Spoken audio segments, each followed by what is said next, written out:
बिस्मिल्लाहिर्रहमानिर्रहीम। Daily home gardening में तमाम मेंबरान को वेलकम। आज मैं आपके साथ जिस प्लांट के बारे में बात करने वाली हूँ, ये प्लांट जो है जो अफ्रीका और मेक्सिको वगैरह में इसका जो यूज़ है ये बहुत ज़्यादा किया जाता है। और इसके जो रिसर्च है इसके ऊपर, वो रिसर्च में इसके काफ़ी सारे बेनिफिट्स भी बताए जाते हैं। मेरे घर में ये प्लांट जो है ये ख़ुद ब खुद ही ग्रो हुआ था ज़मीन में। ऐसे ही कोई परिंदा जब कोई सीड गिरा जाता है तो ये प्लांट जो है ये वहीं पे ग्रो हो जाता है। इसका ग्रो होना बहुत ही इजी है। किसी किस्म की आपको कोई एफ़र्ट नहीं करनी पड़ती है। तो ये इसी तरह से ये ग्रो हो गया तो ज़मीन में ही ये काफ़ी लंबा सारा हो गया। एक ही इसकी ब्रांच थी, तो मैंने इसको उठा के वहाँ से तो मैंने एक छोटे गमले में लगा दिया, 6-7 इंच के गमले में इसको मैंने लगा दिया। तो वो वहाँ पे भी इसकी ग्रोथ जो है बड़ी तेज़ी से हो रही थी। मैंने इसको ऊपर से कट किया तो इसकी ब्रांचेस बन गई। मैंने इसको यहाँ पे इस क्यारी में रख दिया तो ये काफ़ी तेज़ी के साथ जो है ये ग्रोथ करने लगा। और ये देखिए आप इस वक्त इसकी ग्रोथ को देखिए, ये कितनी ऊपर तक जा चुकी है। तो इसके ऊपर ये इस किस्म का जो है ना, ये पहले ये बनता है फ्रूट सा, पता नहीं इसका फ्रूट है या इसकी ये कलियां हैं या क्या है। बहरहाल ये इस तरह से पहले इसका बनता है, फिर ये फूटती हैं तो फिर ये इसकी ये वाली शेप हो जाती है। ये देखिए ये इस शेप में आता है। फिर ये देखिए, ये आपको मैं बिल्कुल सारी शेप्स इसकी दिखा रही हूँ। फिर इसके बाद ये इस तरह से फूल मुरझाना सा शुरू हो जाता, लगता जैसे। फिर इसके बाद इसके अंदर से बारीक बारीक सी इस तरह से जो है ना ये ब्रांचेस सी निकलना स्टार्ट होती हैं, फलियां सी। तो फिर ये बनते बनते ये इस तरह की फलियां जो हैं वो बन जाती हैं।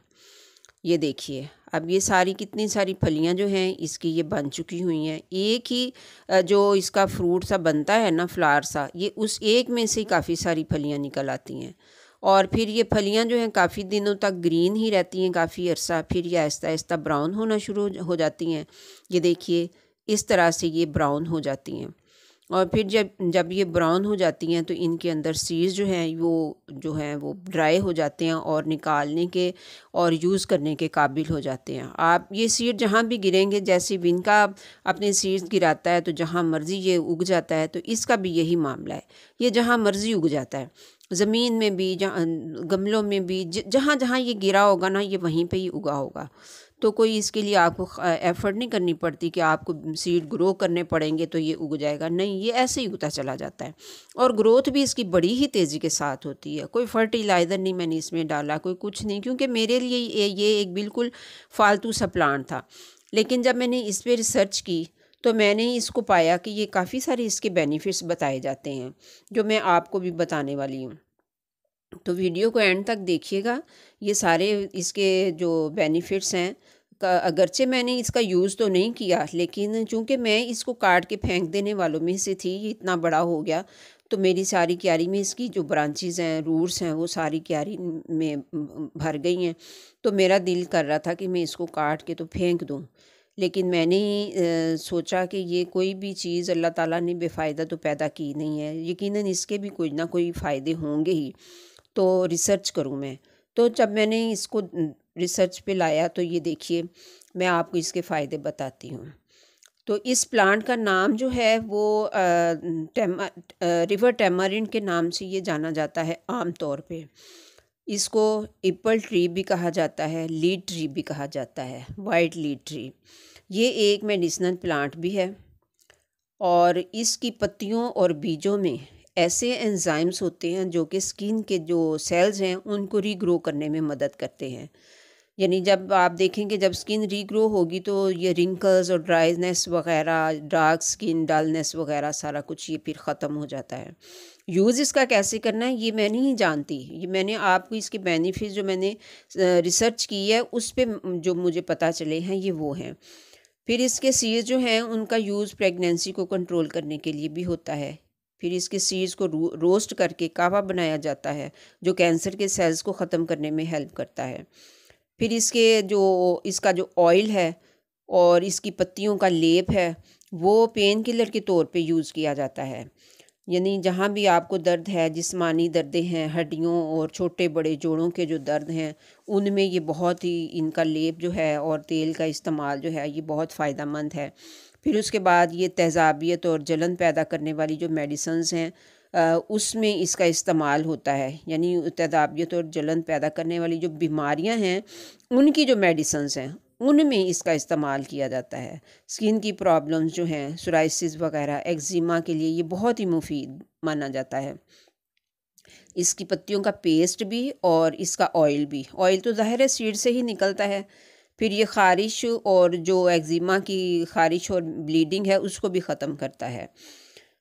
उसके अलावा ये बालों की डैंड्रफ के लिए भी बहुत मुफीद माना जाता है। रिसर्च में तो इसको बहुत ही फ़ायदेमंद बताया गया है, अगरचे लोग इसका यूज़ बहुत कम करते हैं। एंटी फंगस और एंटी बैक्टीरिया होने की वजह से ये डैंड्रफ को बहुत फ़ायदा करता है। तो इसके स्टेम में एक ऐसा वैक्स सा निकलता है जिसे हम नेचुरल वैक्स के तौर पे भी यूज़ किया जा सकता है। इसके अलावा अगर इसके बीज पका कर खाए जाएं तो पेट के कीड़े वगैरह मारने के लिए भी बहुत मुफीद माना जाता है। तो व्यूअर्स, इसके बेनिफिट्स और भी बहुत सारे हैं जो कि मैं अगर बताने बैठूं तो मेरी तो वीडियो बहुत ही लंबी हो जाती है। मैंने इसके कुछ मोटे मोटे से जो बेनिफिट्स हैं वो मैंने आपको बताए हैं। यानी बताने का मकसद भी यही है कि जैसे मैं इसको एक बेफ़ायदा सा प्लांट समझ रही थी, ये एक बेफ़ायदा प्लांट नहीं है। ये आपके नॉलेज में लाना ज़रूरी था कि ये कोई बेफ़ायदा सा प्लांट नहीं है। अलबत्ता इसकी जो ग्रोथ है ये बहुत ही तेज़ी के साथ होती है। जहाँ मर्ज़ी आप इसको ग्रो कर दें, कोई मिट्टी भी आपको देखने की ज़रूरत नहीं है कि कैसी मिट्टी है तो कैसी नहीं है। तो ये आम ये प्लांट जो है ये आम आपको पार्कों में भी लगा हुआ नज़र आएगा।